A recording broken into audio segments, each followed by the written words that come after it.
Hi. So in Taiji, there's an idea about sinking the shoulders as one of the important points of practice and posture and so forth in order for things to flow properly and to have jin and whatnot. That idea is fine and there's absolutely nothing wrong with it. However, some people get the idea of sinking confused with lowering. Now, we don't really want to lift our shoulders up if we're doing it incorrectly, but the point is you can lift your shoulders up while you're moving and have it be, and still have everything sinking. In other words, it's the sinking that's important, not necessarily the position.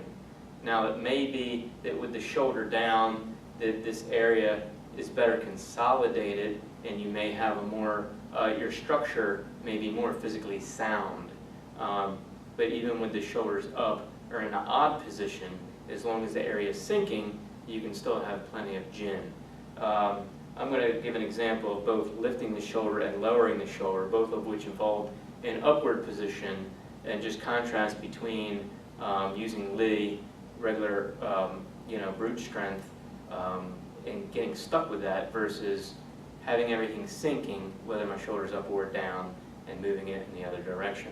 I'm going to use Robert here to help me out. What I want you to do, Robert, is, I guess we'll start down. I want you to take my arm with both your arms and just pull down. You could get your weight in there or whatever, just really hard.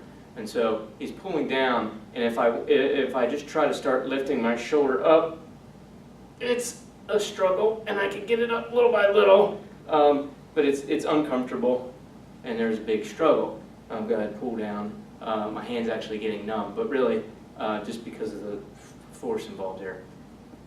Pinching down on my shoulder and my wrist. Anyway, if I open this area and just lift my shoulder, it's very easy.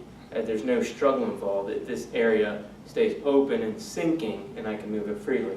Likewise, if he pushes up, take the same kind of position. Be strong and lift up.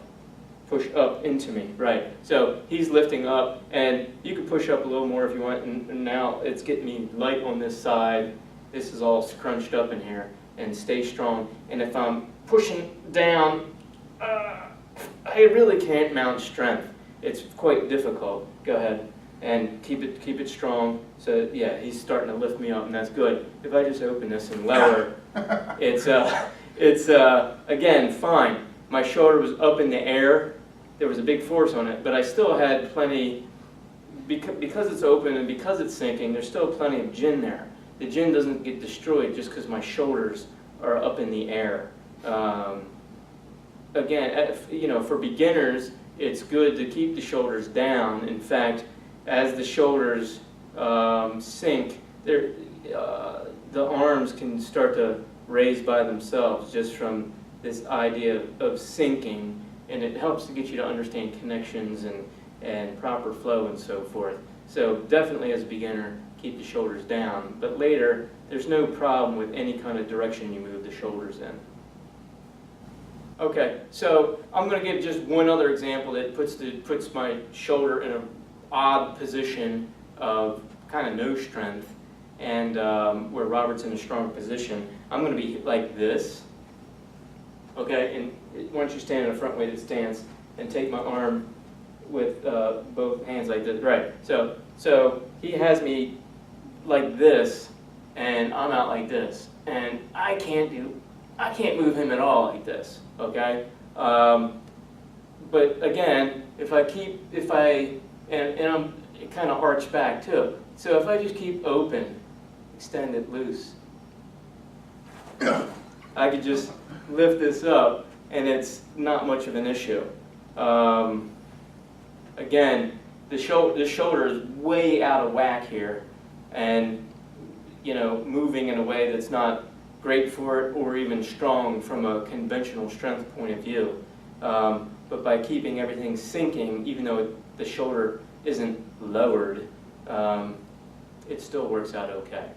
I guess that's about it. There's a couple examples. Hopefully that'll help illustrate the point. And I'll see you next time. Bye.